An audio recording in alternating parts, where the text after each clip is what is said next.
So welcome back to episode 4 of Functionally Delusional with me, Joe, and that there is Gabriel from Rational Typology. This episode is going to be about relationships and the INTJ. So first question for Gabriel is, what makes someone a close friend to an INTJ? What categorizes them as that's a close friend? I think probably integrity. Okay.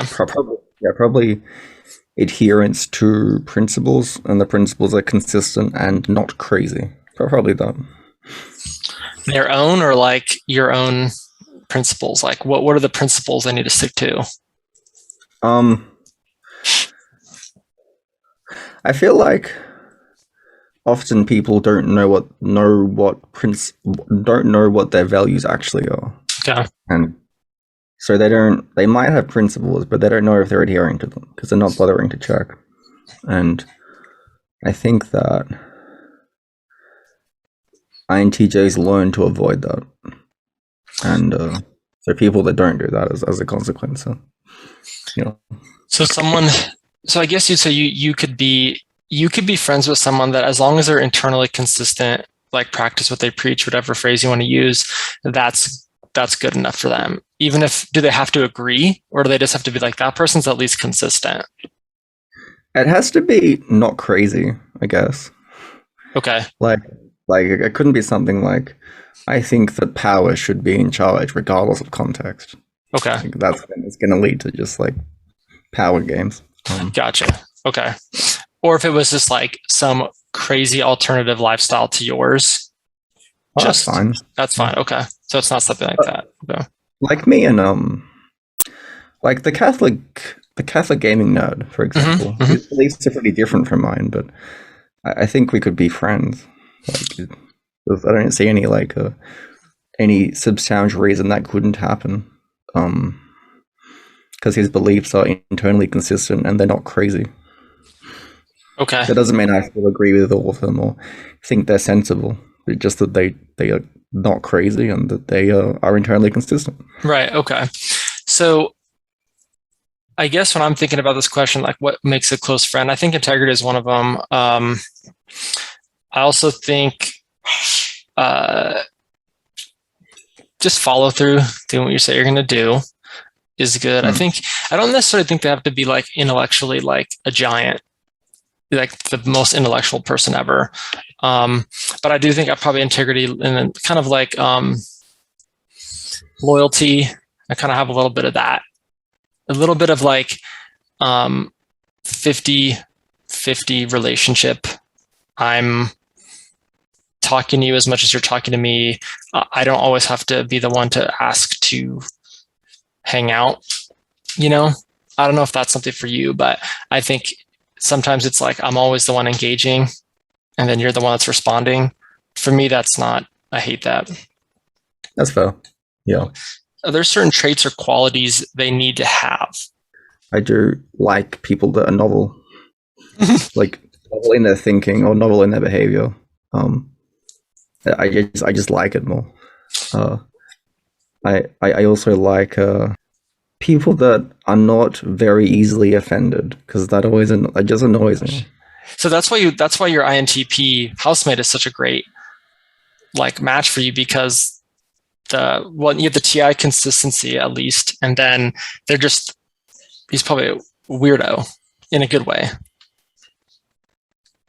But he's very kind of novel in the way he like thinks about things. So it's like, and he seems to know a lot about a lot of stuff in a way that I don't, and I just find that like entertaining. Okay. Yeah. So it would kind of make me think that a type that is FE, or maybe not even F, but like too much FE would be not novel, because it would be whatever is mainstream is their line of thinking, which would kind of conflict with being with Nina, because she's an INFJ. Am I right there? I'm probably wrong, but that's how I hear it. I really haven't met an INFJ that is mainstream. I'm not saying it can't happen, just that I've not personally met one. And I think I've been privileged enough to meet quite a lot of INFJs. Um, they they seem to want to. They almost seem to want to be separate from society, in my experience. Yeah, like like it's their purpose to categorize it. I'm not saying it is, just that it seems like that from my perspective. Okay. I can get on board with that. I think a trait that I really like in people is not maybe not a trait, but like what makes someone like differentiated from an acquaintance and then someone that you can get close to is like not easily offended goes along with you can truly say your opinion on something that could be radical or could just be like pose a question that's like, what do you guys think about this? And if they're not like instantly offended or they're like, okay, well, we can explore that. I don't agree, but let's explore it. That person goes into close friend because we're going to explore things that are probably non-PC just to explore them. And if people are instantly offended or don't really say what they think, I don't know if they can be a close friend. Yeah, it's very boring. Right? Just like it's like they got a set response. Yeah. Oh man, the set response. So where does the set response come from? Because I feel like that is more of the FE type, but maybe you can elaborate on, is that a function? Is that a function? I have got a theory about it. It's not related to type, but it is an idea I have. So okay, I can run it past you, and I might be stupid. I don't know. How about you tell me? If I understand it, go ahead with it. So my theory is most concepts are wrong and dangerous and stupid, statistically. And if you're in a society, most concepts that are generated are those things. And so if you know that what you're doing is functional, right, then it's at least functional. So it's not as dangerous as something that is novel. So people's unconscious set response is go to what is standard, which is very boring for some people, but it works well enough to continue. Okay. But it's boring to explore and or there's no depth to that because it's a functional response that everyone uses. Well, you've probably heard about it heaps of times if just regardless of who you are, actually. You would have heard the same responses again and again. They're just like the cultural values. And right. If you're the kind of person that wants to examine cultural values or step outside of them to create different values, then you're going to be in opposition to them by default. Not necessarily in like an upset or aggressive way, but often in an upset or aggressive way. Right. Okay, so there's a lot of topics that I used to be really bad at parties this way, and I thought I was good at parties, but I would always bring up topics just to gauge the response of somebody. Be like, yeah, I'm like more of a fan of monarchy. People like you could tell if people would be like, what? No, democracy is the best thing ever, and I'd be like, no, monarchy's the best. But some people would be like, yeah, I could see that. I mean, and they would start to follow that line of thought. I'm like, this person is cool, and we can go somewhere. Like, there's depth here. But if it's just a canned response, pick any subject, no, it's not going to go very far. You laugh because you had something. So what would you do? Oh, that's just a good test. That's funny. Yeah. Say something that is like no one thinks or hardly anybody thinks anymore. That's great. I think I don't necessarily know if I like want monarchy, but I'm not unwilling to see what it would do. Like, in terms of romantic partners or someone that you like want to make a life with or marry, what do they have to have? I mean, we can't just be internally consistent there because there's that, but then what? What else to go to that? Like, I'll marry this person. Probably emotional stability is important for me. I don't like being around emotionally chaotic people a lot of the time. With friends, it's different because you don't have to be around them constantly. But, okay. Yeah. So when stress and times are stressful, times are good, generally even keeled. for the most part. Well, just like, okay, so I think I'd draw the line when people make their emotional reactions your issues. I think that's probably where I draw the line. So now that like imposing Yeah, it onto you. yeah. Like you should feel about this. I'm like, I don't really like being told what to do in emotional ways. So that's always gonna piss me off. Oh man, yeah. Especially, I guess, around, you could even think of like social movements. Like, you should care about this issue. Why don't you care more? Instantly annoyed. Yeah. I didn't even care if it's sensible. Just that you would say that is annoying. Yeah, that's the other thing. It's like, I actually, if you didn't tell me to care about it, I probably would naturally care about it eventually. Yeah. If he just had have told me, I'd be like, you know what, that makes a lot of sense. Okay, so that's definitely something. I think, a romantic partner needs to understand space, or just like, I need my retreat space. I need my thinking time. They need to have their own sense of independence. I think for an INTJ, a more extroverted type would be maybe a little bit hard to have a long-term relationship with. I've seen a couple of INTJ ENFP partners, and that seems to work. But with ENFPs, they are quite emotionally independent. So maybe you're like, I'm not contradicting you. I don't think. I mean, my wife being ISTJ, we both are introverted types, but a little bit like, we both can have our space. But I think being having FI, we aligned on the values, so I think that made everything easy to work with. Yeah, you also have a similar structure of reasoning. Really? It's like both having TE in the same position. It's gonna make that kind of communication is gonna be all right. I think it is pretty impressive when we start to do something together that we're aligned in. It's like, it's a lot of stuff happens very quickly, and I think other people are impressed by it. But I think she's much heavier on TE than me. Okay. Because with me and Nina, it's like we both got NI, but then TI and TE works pretty differently. So that can get to it can be hard to communicate on that level sometimes. Totally can see that. I can totally see that. I have, my correspondence with her, I think she's a great writer of linear logic, out like in format where it's like first point, graphic, detail, stat, then this, then this, then this, and this. So like, in that way, I actually find sometimes her writing style a lot easier to understand than your speaking style. Yeah. Even though you're TE. Yeah, that makes sense. That's because you're condensed. You're better at condensing, though. You're better at like coming to like one very short sentence about why something is. This came up in an interview I did with an ISFP. She was kind of giving some tips for younger ISFPs, and one of the things was like, come up with your non-negotiables for work, life, all those things. So in a relationship for an INTJ, what are some of your like non-negotiables?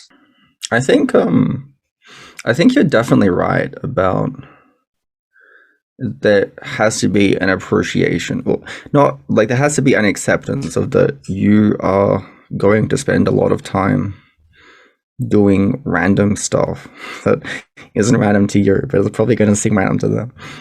Okay. So that's one non-negotiable.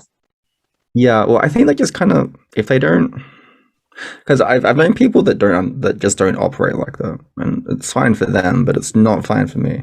Like, you mean everything is relative? Well, they can have a lot of they spend a lot of time around each other, and that works for them fine. It just doesn't work for me. Like I do need to be by myself a lot of the time. I see what you're saying. Okay. Yeah, that's kind of gross to me. like, can you guys spend every waking, like, it's sort of like they can't go anywhere without the other person. Almost like maybe codependent. I don't know if it's codependency, but it seems like where it's like, you and I can hang out and they don't have to be here. She's coming, he's coming along. I think that's sort of, I think that's kind of annoying. Yeah, well, it seems like it works for like people that are not like us, I guess. I guess that's just my like ivory tower view of it. Um, Yeah. I guess like in terms of non-negotiables, I'm thinking more of like there are some like rock solid golden rules, for me and Deanna. It's like there's cheating, non-negotiable. There's no like there's Yeah. no context. So I guess I was looking like there's no like, well, he was going through a rough time. Like that's a zero tolerance policy. Pretty Oh much yeah. any form of lying is a non-negotiable. There's no three strike law there. Um, I think that's pretty much it. Like, Yeah, that's fair. Yeah, I'd agree with that. It's like, okay, don't cheat under any context, or the relationship is over. right. But you would be surprised, like, oh yeah, there'd be no open relationship for an INTJ. And I think Oh, like if there was, I you're wouldn't. lying. Like I wouldn't, but I don't know. Like I guess if I just didn't care, there we go. Like if Right. I was just like, well, I don't like you enough to want to date you long term, but like you are pretty. Do you think that someone that you would be in a serious relationship with needs to be able to go deep intellectually? Yeah, because otherwise it'll be like, because I don't know what we talk about. So what things are like you need a must have things that I, are different. But like what are the things that like is it like certain shows, certain forms of humor, music that you just do not get along on? oh, it's fine. I just don't care. Okay. But the absence of caring are not official seats for a relationship. Right. I get you. Okay. Like they're just not.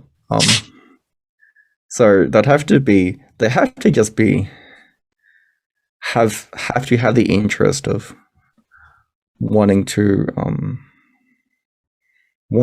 I guess think about subjects Mhm. in a nuanced way.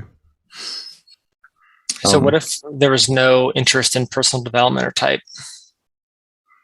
Well, the type thing wouldn't be really relevant, really, because it's just like that's more about the person, has how they act. So if they're interested in like a different different kinds of subjects, then that would be interesting in itself.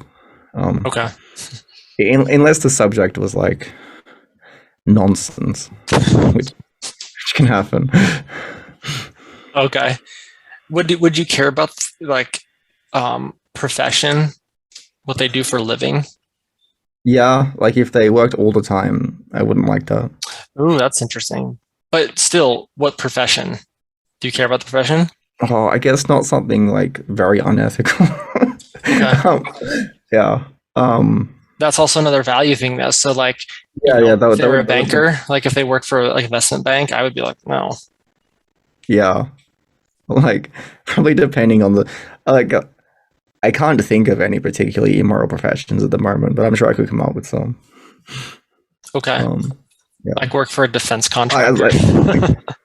or like drug dealer. I'd be like, Okay. well, that's not gonna work, is it? Yeah, this is not gonna last for long. Okay. I just wanted to get you to define that because I think, that's the FI part that me and my wife are very good at, but I was just wondering because you guys are a little bit different there. Do you find it easy or hard to make new friends? Brand new, not like someone brings a friend over that's already a warm intro, but like brand new. I think that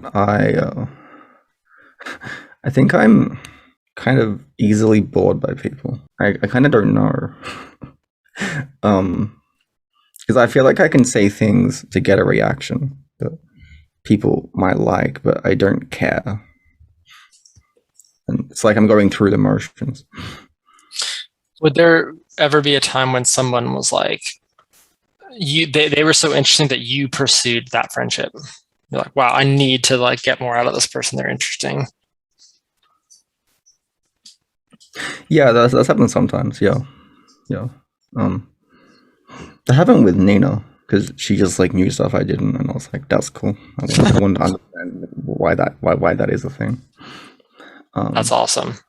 That's special.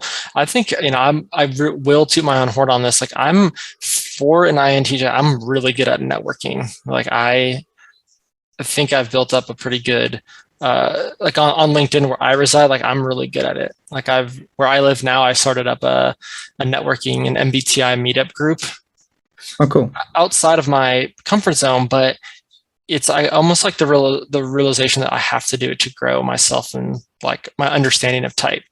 So like I think I'm really good at making new friends or making new acquaintances. I don't know if it has to do with my subtype, maybe not, but I just want to know for you. It sounds like it's hard because you get bored. I think what also happens is that I'm like trying to like I'm analyzing the person, and then like that is interesting, but then like they don't really want to know what they're doing. I'm not necessarily very good at knowing where the line is, I guess. Mm. I don't know if it's INTJs or just all NI types, but I think they're really good at asking a penetrating question, like many steps ahead of where someone else would, like way far early on in the conversation or the relationship. Like we'll be like, wow, so do you find yourself, going through a lot of women or something like that? Like way kind of like, or is this a trend for you? Do you normally do this? And like, well, hold on, I'm not like, I don't sleep around or anything. So like, I think apparently you do. Yeah. Right. That person is like, well, because he's like, I don't do this. Like, but apparently you do because you're talking about it. Because I know that you have control over what you do. Right.